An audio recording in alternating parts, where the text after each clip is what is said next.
అమ్మా ఆ తీసుకురా. ఇదిగో తెస్తున్నాను.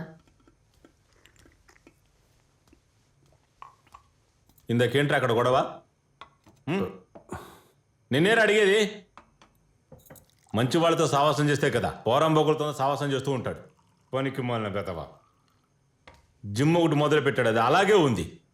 నెల నెల ఫీజు కూడా తీసుకోవడం లేదు. తీసుకున్నావంట్రా? ఇలా అయితే ఎందుకు పనికిరావు. ఏదైనా పనికొచ్చే పని చూడు, అప్పుడే ఇంకో పెళ్లి గురించి ఆలోచించగలం. అయ్యింది ఏదో అయ్యింది.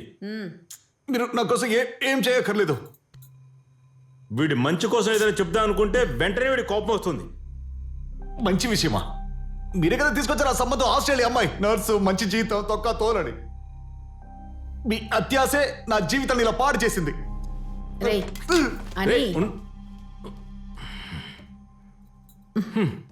వాడికి నేను అర్థమయ్యేటట్టు చెప్తాను.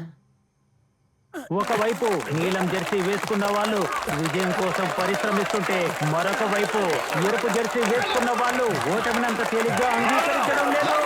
పోటీ చాలా తీవ్రంగా ఉంది. ఎవరికి వాళ్ళే చాలా ఉత్కంఠంగా పోటీ పడుతున్నారు. విజయం కోసం పరితపిస్తున్నారు. వాళ్ళ శాయశక్తుల్ని ప్రదర్శిస్తున్నారు. చాలా పట్టుదలగా ఉన్నారు.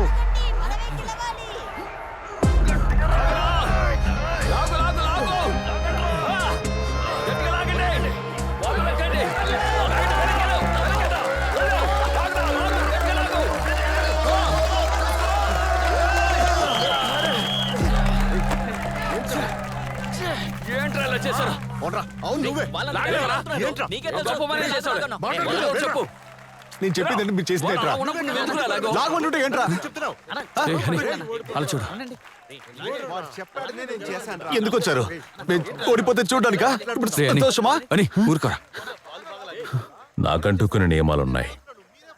దానికి మీరు సమ్మతించారంటే నేను మీతో ఉంటాను. చెప్పండి అన్నా. మనకి 2 టీంలు ఉండాలి. 7, 14 మంది. ఎవరెవరు ఏ టీంలో ఉండాలో నేనే నిర్ణయిస్తాను. ఉన్న వాళ్ళలో బెస్ట్ ప్లేయర్స్ అందరూ ఏ టీంలో ఉంటారు. మీకు ఓకే అయితే రేపు సాయంత్రం వచ్చి కలవండి. ఉన్న కుర్రాళ్ళందరినీ తీసుకొచ్చేయండి. అలాగేనే.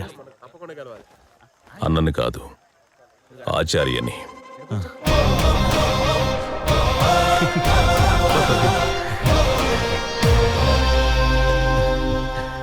ఆయన ఒప్పుకున్నాడు.